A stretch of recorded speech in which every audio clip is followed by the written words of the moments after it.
They were going through the list, dropping everybody off, and everybody was paired up with somebody. And it got to my turn, and I wasn't paired up with anybody. So I was really nervous when that happened. But as soon as I got off the bus, I was at Hector and Ana's home, and they greeted me with open arms. The girls had colored pictures for me, and so it was just a heartwarming experience, and the nerves were gone after that. So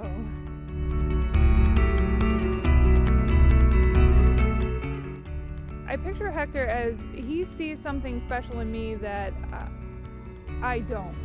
And I picture that as how God looks at us, is he sees something special in each of us, no matter what.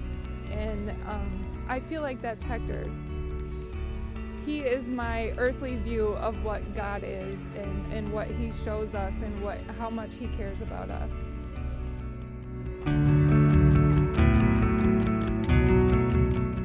He called me, and it was a number I didn't recognize, and I couldn't hear anything, and I'm like, hello, who is this? And the person said, it's Hector. And I said, Hector who? And he goes, Hector from Honduras. And I was caught off guard because I was not expecting him to call at all, and for him to keep my number and to want to call. He said, I took the day off today so I could call my family, and I thought of you.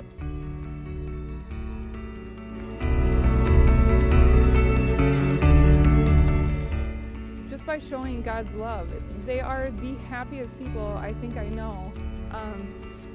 And don't have as much as what some other people may have, but they are content with what they have. And to me, that's a blessing in itself. Just to have somebody open their home to you that they don't know you at all, and to be so loving and caring and compassionate about what you're doing there and how you're helping them, and just wanting to give back as much as they can. When I first decided I was going to go back, I made sure that I contacted him right away to see if I could stay with him. And the communication was back and forth, and trying to get the right person in contact with the right person to figure it out. And it got to be probably about a week before we were leaving, still not knowing if I was staying with him or not. And it turned out to where I couldn't stay with them. And I was disappointed, to say the least, and so was Hector and Ana.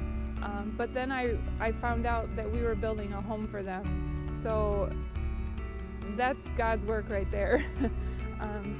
He has a plan, and it's not for us to try and figure out. That to me was more exciting than being able to stay with them. So he was at that work site every single day with a smile on his face, just greeting us and ready to go to work if he hadn't been already.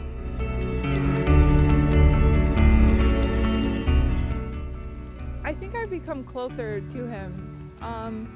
And Hector's like my little reminder. Like every time I get a message from him, or he Skypes me or something, it's just like, I just feel like God's getting a hold of me through Hector and saying, are you reading your Bible? Are you paying attention, to little things, and just to appreciate life more.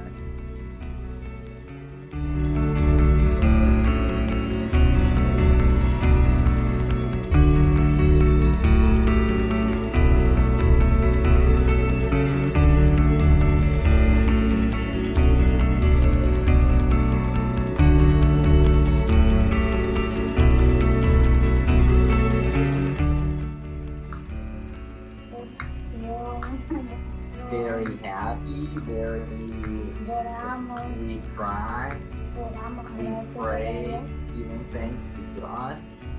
y cada día le damos gracias a And Dios por every esta day, gracia. believe me, we give thanks to God because this house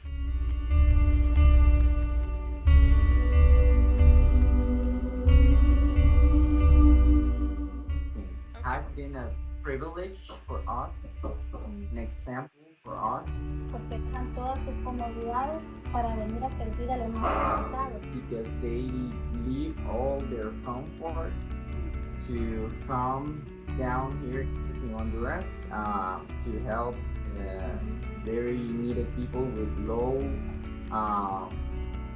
resources.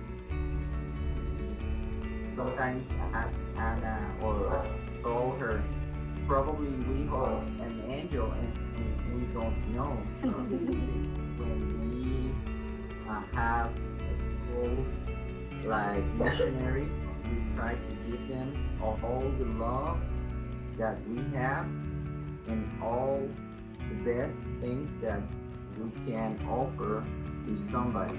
You all are a very good example for all of us, especially for my family. 1 year ago, I asked Anna Ruth what she wants to do, and she told me she wants to be a missionary, giving the gospel in other countries when she grow up. You are always in our prayers and our mind. We love you. Mucho. Yeah. Te amamos mucho. Love you. Oh, and I love you. Your family, even though we are not only our family in Jesus Christ.